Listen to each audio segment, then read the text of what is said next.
My brothers and sisters, may the Lord be with you. A reading from the Holy Gospel according to John. At that time, Jesus left Samaria for Galilee, for Jesus himself testified that a prophet has no honor in his native place. When he came into Galilee, the Galileans welcomed him, since they had seen all he had done in Jerusalem at the feast, for they themselves had gone to the feast. Then he returned to Cana in Galilee, where he had made the water wine.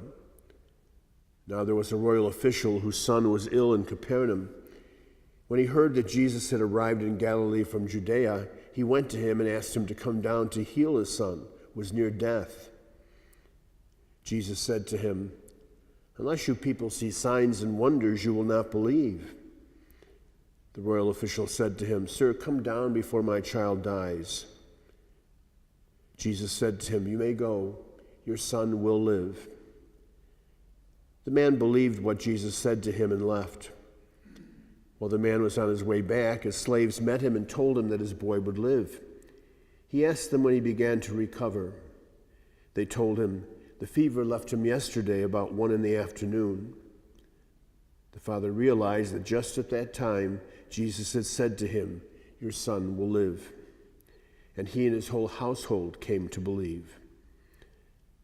Now this was the second sign Jesus did when he came to Galilee from Judea. The Gospel of the Lord.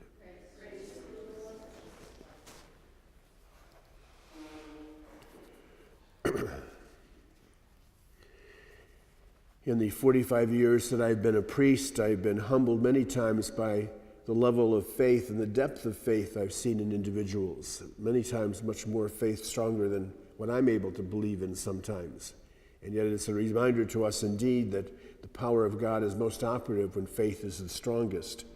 We surely have an example of that today in this telling of the curing of the official's son. It begins by just the man believing enough to say that if you come, my son will be healed. And as Jesus then proceeds to use this as an opportunity to teach a lesson which unfortunately his own household, his own family back in Galilee were not able to accept, was the fact that anything is possible with God. And we have to look beyond our initial impressions of things, or initial impressions of people, to realize and recognize that power being operative. And so when Jesus just says to him, he'll be enough, he'll be okay, he will be saved, he will live, the man accepts it and goes back home only to find that indeed he's been cured. The depth of faith, and it leads in turn to this individual and his household all becoming believers because of this sign.